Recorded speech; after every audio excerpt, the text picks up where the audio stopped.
Hello, I want to welcome everyone to another Liberty Starship mini-sode.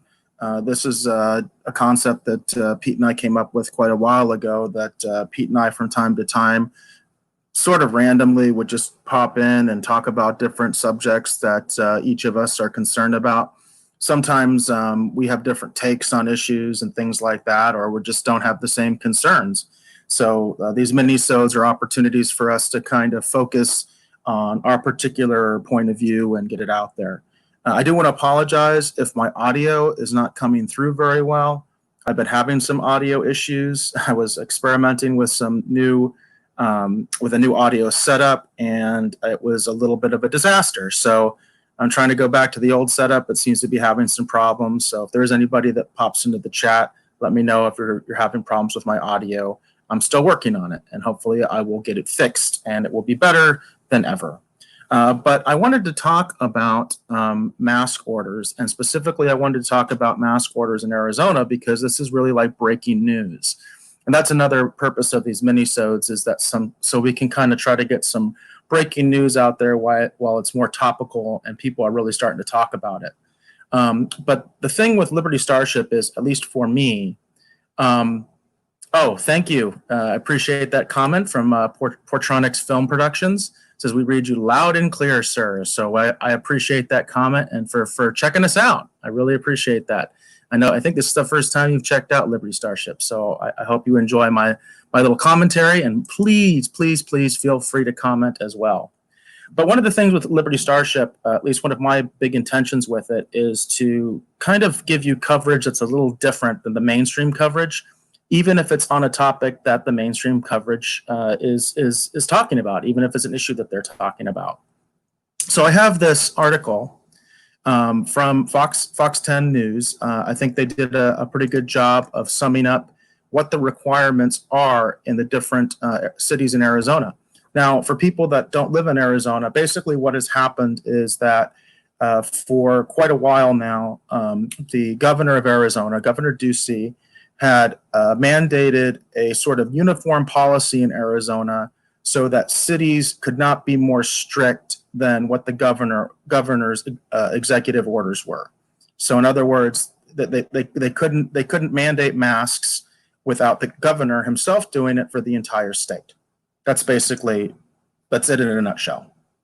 What has changed is that the governor of Arizona has relented on that and is now allowing counties and cities to determine on their own whether they want to do mask orders. And of course, that would mean that they would be doing it on their own. The state would not be involved. Presumably, that would mean the National Guard's not going to be involved because it's not a state mandate. It would be a mandate simply from that city. So then that city would have to decide how they're going to enforce that order and the legalities and yada, yada, yada.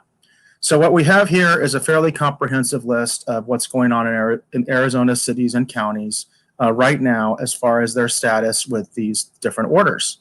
So the hashtag they're using is Mask Up Arizona to encourage people to wear masks. I do want to specify that I am a big supporter of voluntary mask wearing. That's something that I was ahead of the ball on. It's something that I think it's amazing to me that so many people have forgotten that the medical community totally dismissed masks early on in the pandemic and discouraged people from buying masks and wearing masks all the way almost up until the end, when they realized that the PPE shortage was not going to get any better, and they finally decided to relent and actually acknowledge the science that said that masks are actually a good way to help prevent and slow the spread of influenza-like viruses, which corona is. And there's a previous episode of Liberty Starship, a previous clip, where I got into that before the CDC changed its tune. And I actually backed that up with some of the scientific research and things like that. So there's a previous episode where I talked about that. I encourage folks to check it out so that you understand that is my personal opinion on masks, and that it's an informed decision on masks. But aside from that, once you say that masks are effective or they're not effective, but even if you decide that they are, like myself, a very relevant question is, should we be forcing people to wear masks? And then again, how should we be forcing people to wear masks? And who should we be forcing to wear a mask under which circumstances? These are all really important issues that can be debated, should be debated, and should be addressed. And that's not really happening. That's not really happening. And here's why I say that. So we've got numerous cities here listed, and it tells you what they're doing. So it tells you exactly how they're implementing or whether they are implementing mask mandates. So this one is, for instance, it starts out with Avondale. It said Avondale had already decided to implement a mask requirement for all individuals entering a city facility effective June 22nd. And it says city employees are also required to wear masks when interacting with the public. It says the state is seeing an alarming rise in coronavirus cases. As mayor, I want everyone in the city to stay healthy. I want to ensure that our first responders, healthcare workers, and hospitals not overwhelmed. So I have directed city staff to work on a local emergency order to protect the health of the public and to evaluate legal and enforcement considerations with regard to this local order. Now, this is the position that many actually smaller cities in Arizona, this is the position they're taking. What they're doing, and this has actually happened in Scottsdale, where I live, the mayor has decided to consult with their attorneys, with the city attorney, to decide how to implement a mask mandate. And this is what I have a real problem with. And this is what's not, this is not really being covered, I think, in the mainstream media. And this goes for other states. There are other states that are in the same position as Arizona. There are other states where the governor has allowed local jurisdictions to decide what it is that they're going to do, which in my opinion, that is reasonable. I think it is reasonable for the governor, especially of a large state like Arizona, to say, hey, let's let the counties, let's let the cities decide what to do. For instance, a great example is the smallest county in Arizona, Greenlee County. I think they have like one death maybe from COVID-19. And it's a very small county. There's like 7,000, 6,000 people in the entire county. So the idea that you would impose the same regulations on a small rural county like Greenlee County as you would in, say, Phoenix, Arizona, that just doesn't make sense to me. Phoenix is a top 10 city. It's a huge city. And here's the irony too. The irony is that Phoenix had a vote. Phoenix actually had their city council come together and they voted on an ordinance and decided that, yes, they are going to implement mandatory masks, but they voted on it. Now, I don't know how much public input they allowed, but I do know that the city council voted. I believe it passed 7-2. I actually have a post on the Liberty Starship Twitter where I shared that information that Phoenix, the largest city in Arizona, actually did have a vote. So it begs the question, why a smaller city like Avondale, why are they saying that the mayor has to make this decision and only the mayor is going to make this decision with consultation from their attorneys rather than consultation from the city council and the people? That's my big problem here right now. It's not just procedural. This is also a legal issue, because I want to point out in Arizona and in the fact most Western cities, including in California and many other places, on the West Coast, the Southwest, we have what's called a city manager council government. Okay, and I want to say that again. It's a city manager council government. What that means is that the mayor is in many ways simply a ceremonial figurehead, and they sort of run the city council. But the person who actually runs the city, in other words, the real executive of the city, is a bureaucrat, and that's the city manager. And whether you like that or not, that is the way most city charters are constructed in the West. It's different in the East. In the East, you have a mayor council government where the mayor is very powerful. New York City is a great example of that. The mayor of the city of New York has a lot of power, a lot of authority. He basically sort of runs the city with his commissioners.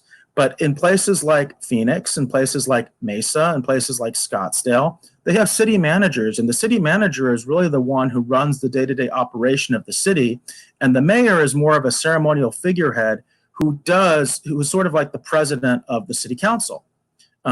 Actually, it's kind of interesting. You'll notice that in some other places, they have a quote-unquote president of the city council, and that's not the mayor. And that's because the mayor is definitely set aside more as an executive. And it's a little more muddled in most Western cities, particularly in the Southwest, the West Coast, just as I mentioned. So it's interesting to me. In a lot of ways, I see this as a power grab because, again, mayors are sort of weak politically. They're sort of weak in terms of their power in most Western cities. And in a lot of ways, I become suspicious when I see things like this, that this is a little bit of a power grab, that this is something where the mayors can say, well, I'm in charge. I'm doing this. Now, I do want to specify that mayors do have emergency powers in most city charters, and part of that is because the federal government doesn't like to deal with a city manager. They like to deal with an elected official. They don't want a bureaucrat making decisions about evacuating a city, for instance. They don't want to have a city manager making decisions on a curfew or situations like that. But sometimes these cities' charters are very limiting, especially out here, in what the mayor can and can't do. And that's one of the reasons you can see that they're going to consult their legal people, their city attorneys, to figure out what they can and can't do. But I find it extremely disturbing that so many of these cities have decided to use sort of this dubious power of these traditionally weak mayors, again, because we have a city manager council system out in most of these cities, and that they decide to go ahead and do this on their own. In one way, I think it's political because I think perhaps maybe they're trying to shield the city council a little bit, and so they're taking on the burden themselves. But I don't agree with it because that's not what we have city councils for. City councils are supposed to be our representatives. The mayor has always been seen more as an executive, even though, as I mentioned, in many of the cities out here, they're not really. They're kind of quasi-executive, if you will, because they don't necessarily have a lot of executive power. The city manager does. But, these mayors do want that power, and it's very obvious because they're taking it. And as you go down here, there's some other examples. I saw Casa Grande. Casa Grande here said that residents are now required to wear masks when in public buildings and private businesses. It says wearing a face mask protects others like your mom, dad, grandmother, grandfather, aunt, uncle, and anyone that you love or may have, or you may know, that has diminished immune systems. And I don't disagree with that statement. I don't. I've actually, like as I mentioned before in a previous episode, I've talked about masks and the science behind it. What I question is the process, and this article doesn't tell us what process Casa Grande used as far as whether they actually enacted a city ordinance approved by the city council or if they simply used an emergency declaration. Town of Carefree, they say that they are issuing a proclamation requiring that face masks be worn. In the town of Carefree, that sounds like it's a proclamation, which I'm guessing means that it's coming from the mayor. Chandler, they said effective immediately in the city of Chandler, people over the age of 6 shall wear face coverings in businesses. It says it's a proclamation, so that doesn't sound like it's an ordinance either. Cottonwood, this one I actually singled out in one of my posts. It said on June 19th, the Cottonwood City Council voted down, and please pay attention to this. On June 19th, the Cottonwood City Council voted down requiring people to wear face masks in public. After the vote, Mayor Tim Elinsky stated that he will be moving forward with a proclamation to require face masks in public. That's appalling to me. So basically the city council said, no, we're not doing this. And now the mayor is involved in a power grab in the city of Cottonwood to go ahead and override them. Now, I will say that sometimes a proclamation doesn't really have the force of law. So that is an important distinction. And I don't know exactly what the case is in Cottonwood, but I do think it's disgusting that the city council came together, voted, said, no, we're not doing this. And then the mayor says, well, I'm going to do a proclamation anyway. Now, again, proclamations typically do not have the force of law. So those are different than executive orders and executive orders.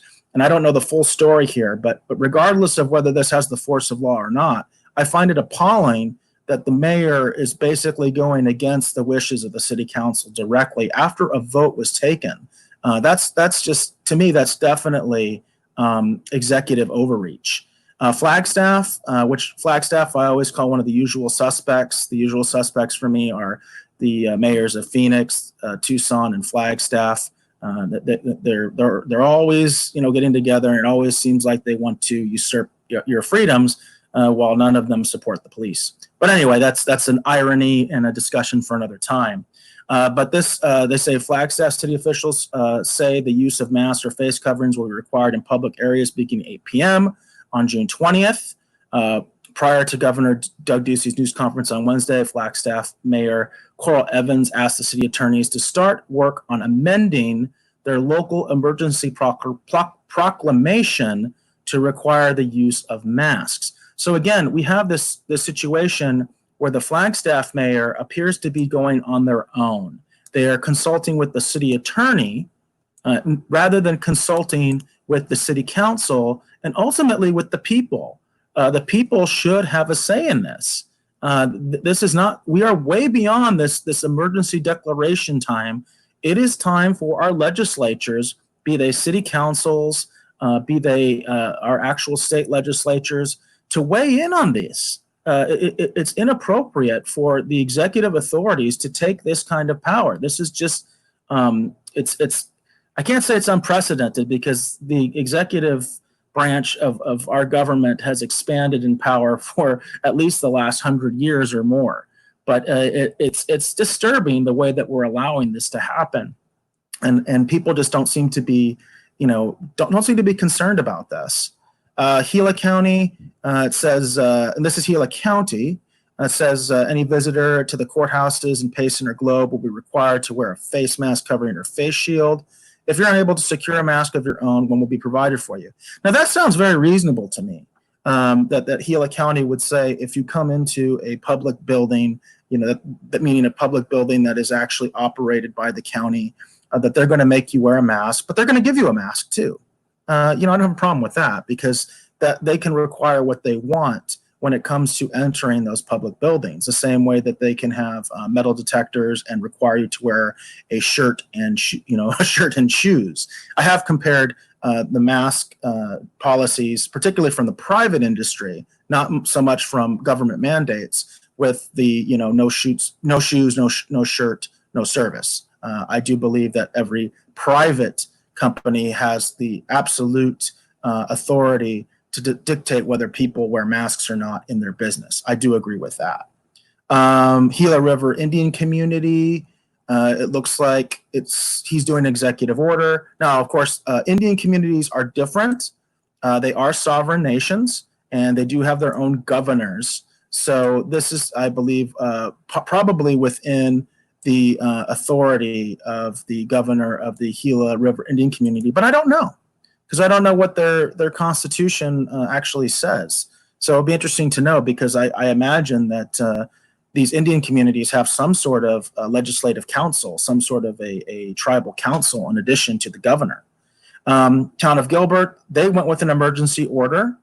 And so it sounds like they also, no, this says that the Gilbert Town Council has adopted an emergency order. Okay, so in this case, I would say Gilbert did it the right way. So even if you disagree with the mask ordinance, at least they actually had the city council meet and vote on this, and they adopted the emergency order. I do want to point out that one thing I'm noticing with a lot of these orders is they tell you when they're effective. They don't tell you when they expire. And that is one thing that I'll give at least to Scottsdale, is that there is an expiration on that order. But a lot of these orders don't have an expiration on them. They're until further notice. And that to me is an incredible power grab that I just feel is unacceptable. And I wish people would understand that and understand that difference. In Kingman, it says that all city government buildings, masks are required when entering city buildings. So I don't have a problem with that. I think that's something that, I think that's something the city manager could decide. You know what I mean? Like, I don't think that's even something you need an elected official to decide. I think that's fine. They can decide. It's like a dress code to me. Mesa, surprising to me, Mayor John Giles. It says, obviously this is saying that he will issue, he says, I'll be issuing a proclamation requiring the use of masks in the city of Mesa. And so I'm a little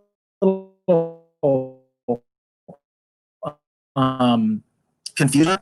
I don't understand why he would be issuing the proclamation instead of having the city council meet and allowing public input on this decision. Payson, it sounds like he says, I'm implementing a mandate. That's from the mayor of Payson. So it sounds like he went with an executive order. Again, Phoenix, I would like to point out, did a vote. 7-2 vote. Phoenix Council voted to implement the wearing of facial coverings in the public to stop the spread of coronavirus. So I do kind of, as far as procedurally and legally, I think Phoenix did the right thing in terms of having the council meet. Now, I don't know how much public input they allowed, but they did allow the city council to meet. So I give some credit there to Mayor Kate Gallego in terms of at least having the city council meet.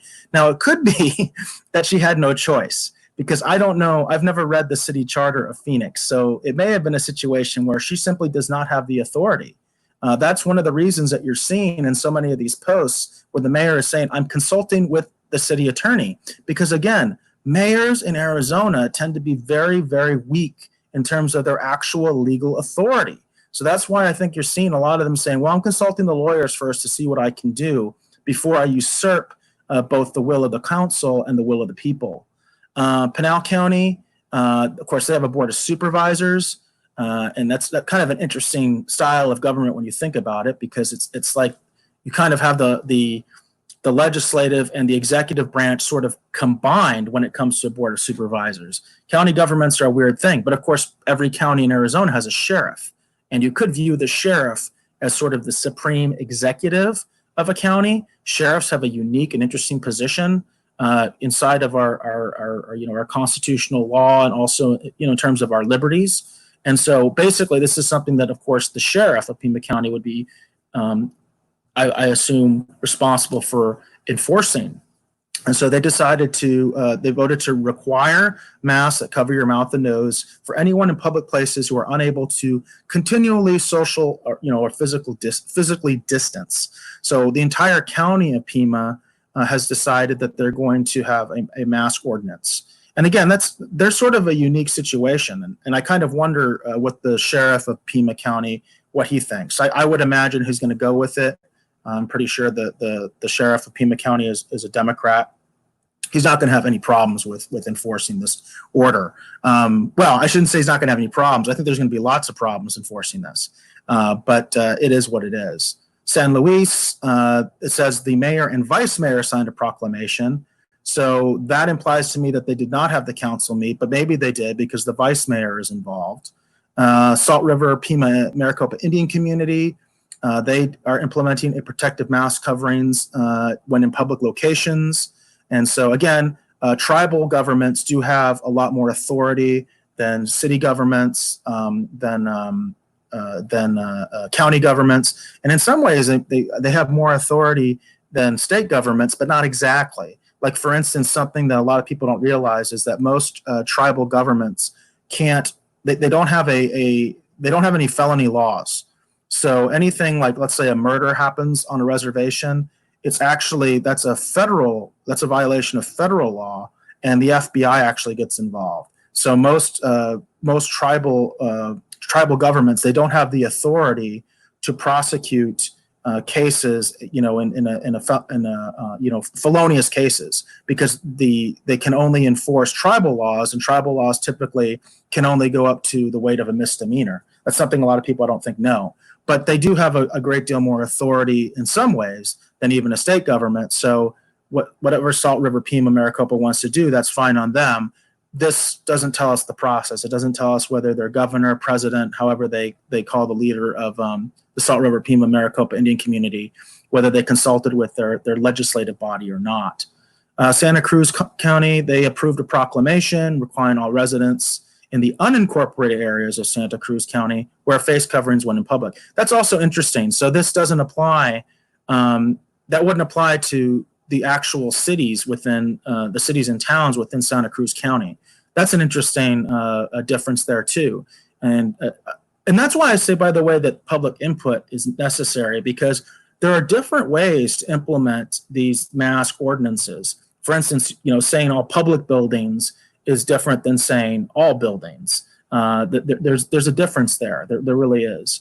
Scottsdale, as I mentioned earlier, they released a statement Thursday afternoon. Proclamation requires people to cover nose and mouth within all public accommodations within the city. That includes grocery stores, pharmacies, restaurants, bars, gyms, and similar facilities, retail stores, special events and public transit. Business that interact with the public must require employees to wear face coverings as well. And I do believe, though, that they have an end date for the Scottsdale Proclamation. That's the only good thing I'll give Scottsdale right now. I'm actually pretty mad at Scottsdale because, I think it's terribly ironic that Scottsdale allowed looting within its city, very close to where I live, basically in my neighborhood. I live within a mile of Fashion Square. And they were caught so flat-footed and allowed this looting to occur. There was even sort of a veiled threat by the Scottsdale police chief against people that were trying to defend their own businesses, where they actually knew it was coming, because everybody knew it was coming. It's funny, there were so many social media posts about something happening in Scottsdale, and then yet the police department was so flat-footed. And I put that all on the police chief.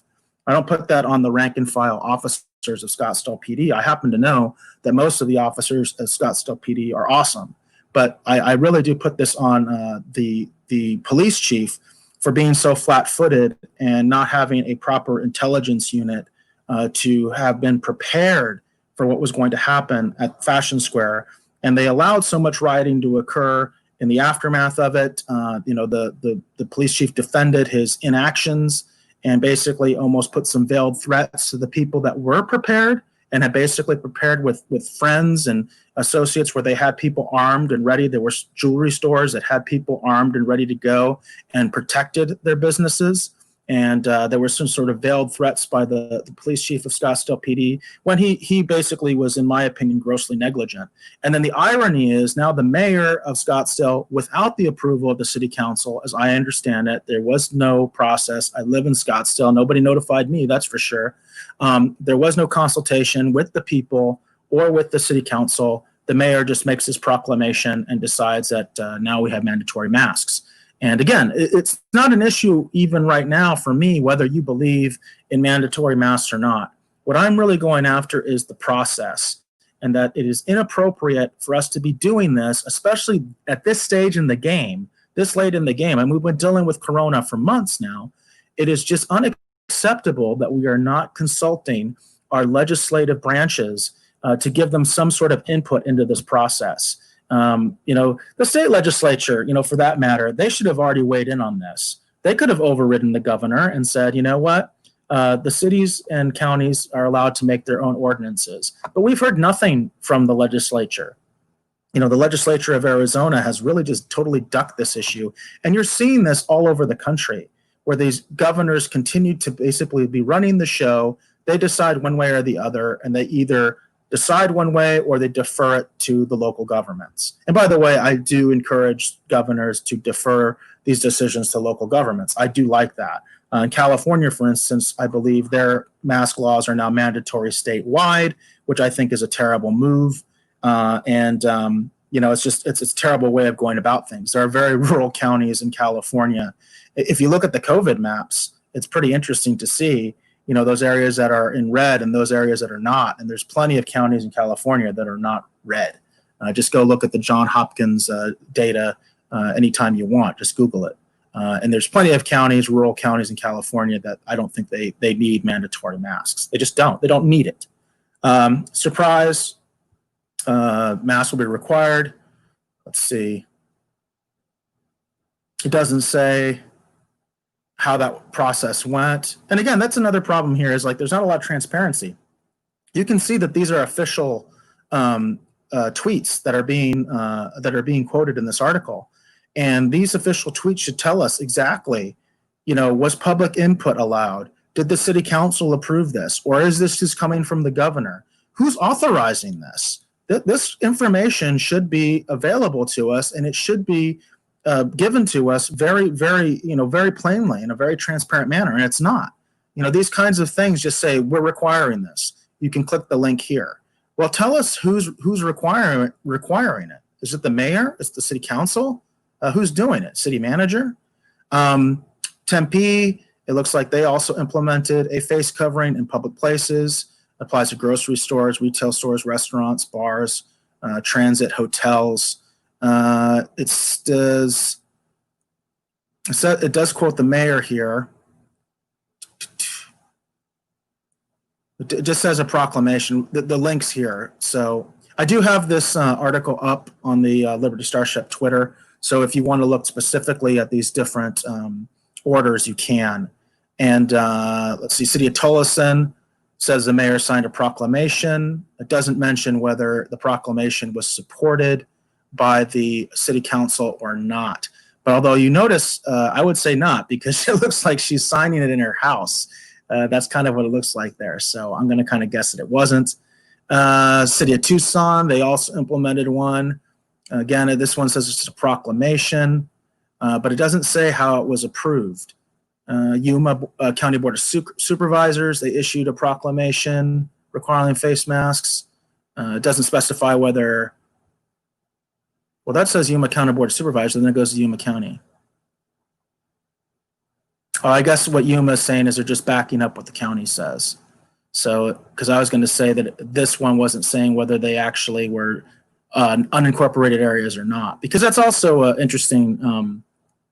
That's also an interesting difference. You know, that's an interesting contrast when it comes to whether a county board is actually doing an ordinance for the entire county or simply for the unincorporated areas where they have the primary jurisdiction, because obviously they have a sort of joint jurisdiction when it comes to incorporated areas, you know, actual proper cities and towns. So anyway, that's sort of, there's a lot more, you know, areas here that they're talked about. This is a very good article if you want to find out what's going on in your community in Arizona. But it does speak to the larger debate, I think. I missed some comments here. I'm sorry about that. Portronics Film Production said, you should be able to protect your business as you can your home and family. And I agree with that. That's where I come from. And I think that's very much a liberty concept, that you should have the ability to defend yourself and you should have the ability to defend your property. And that's one of the issues I have with the police chief of Scottsdale right now, is that I felt that he was very much implying that people that were prepared for the riots, and these are individuals who were prepared for the riots that occurred in Scottsdale and actually had armed, you know, family, friends, you know, whatever they were, militias, whatever you think they were, because I don't know the details of exactly what all these different businesses did. But I do know several businesses in Old Town were prepared for the riots and deterred the looters because they had armed security ready to go. And that this did happen. And this was something that basically I felt very strongly that the Scottsdale police chief was discouraging. He was discouraging people from protecting their businesses when he wasn't going to do it. Clearly wasn't going to do it. I really have an issue with him right now. And I want to be clear, I don't have an issue with rank and file Scottsdale police officers. I think my interactions with Scottsdale police officers have actually been, I think, universally positive in the time that I've lived in Scottsdale. And I've lived in Scottsdale for over 20 years. And I've never really had a bad incident with a Scottsdale police officer. I think that they're very professional, and it's a good department. And quite frankly, Scottsdale has avoided a lot of the controversy that many of the larger police agencies in the valley and you know, in the state, in the nation have had. They just haven't had a lot of those similar controversies. Not that they're without controversy, but they just haven't had like those high-profile shootings or you know, in custody deaths that have caused so much problems across the country. They just don't have a history of that. And so I felt that the looting and everything in Scottsdale was obviously something that was opportunistic, and it was something that the Scottsdale Police Department should have been prepared for, and they should have dealt with very harshly. I'm just going to put it out there. I think they should have dealt with it very, very harshly. I don't like the idea of riots a mile from my house. I can tell you, if the riots had come to my house, you know, it would have been a bad situation. I'll just leave it at that. It would have been a bad situation for all those involved, for everybody involved. And the police definitely have a role to keep that from happening. that's their primary role, I would say, is law and order, public safety, maintaining the peace. You know what I mean? That's the primary, the primary goal of I shouldn't say law enforcement.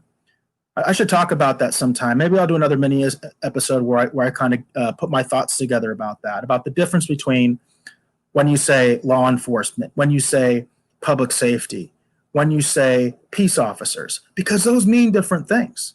Those really do mean different things, and those are different attitudes towards policing. All of them involve policing. Public safety involves policing, law enforcement involves policing, and maintaining the peace involves policing. But they are different concepts, and they are different philosophical approaches and priorities when it comes to policing. We hear the term law enforcement so much, and the law enforcement puts you in a crowd of people you don't necessarily want to be in. You don't necessarily want to be with them, especially when you're coming from a liberty perspective, when you believe in liberty, when you believe both in personal responsibility and also freedom. And that's what I think liberty ultimately is. It's personal responsibility along with freedom. Otherwise, we have anarchy and we have chaos. I know that there's probably some anarchist friends out there. I've met some great anarchists, actually, but for the most part, I think anarchists are really causing a lot of problems right now and are instigating a lot of the riots. I think that's exactly what happened in Scottsdale. I don't think that even had anything to do really with Black Lives Matters. I think that was mostly done by the anarchists. So the last thought I just want to leave is that when it comes to masks, it's not just about whether you think masks should be mandatory or not. There is a process and there is a legal means that we should be following when it comes to mandating anything. And it's not rocket science. We have legislatures. Legislatures pass laws. We have executive branches, and they are supposed to enforce the laws. And then we have a judiciary that is supposed to review these laws and basically interpret these laws. So I think that's very important. And we're not following that process right now with emergency declarations. So I'm going to give a little bit of kudos to the city of Phoenix for at least having a vote. Again, I don't know if they allowed public input. I think that's important. And I think one of the things right now that's happening because of COVID, there's this excuse now to not have public input because I didn't hear anything from Scottsdale about how I could give my suggestion to the mayor and say, you know what, well, why don't you do this? Why don't you just maybe require masks only in public buildings and require masks of employees? What about a compromise like that? Why can't that proposal be given some sort of a forum? And then people can say, no, we don't like that, or they do like that. And ultimately, why couldn't the city council meet and vote? The city council should have met and they should have voted on this. They can pass an ordinance, yes or no. We do not need mayors to make emergency declarations, and that goes to the state level as well. At this point, the Arizona State Legislature and legislatures all over the country, such as California, should be involved. They should intervene, and they should ultimately decide this issue and decide whether or not they're going to allow these mandatory mask mandates to occur or not. That's basically my final thought. And as Pete likes to say, you keep flying free.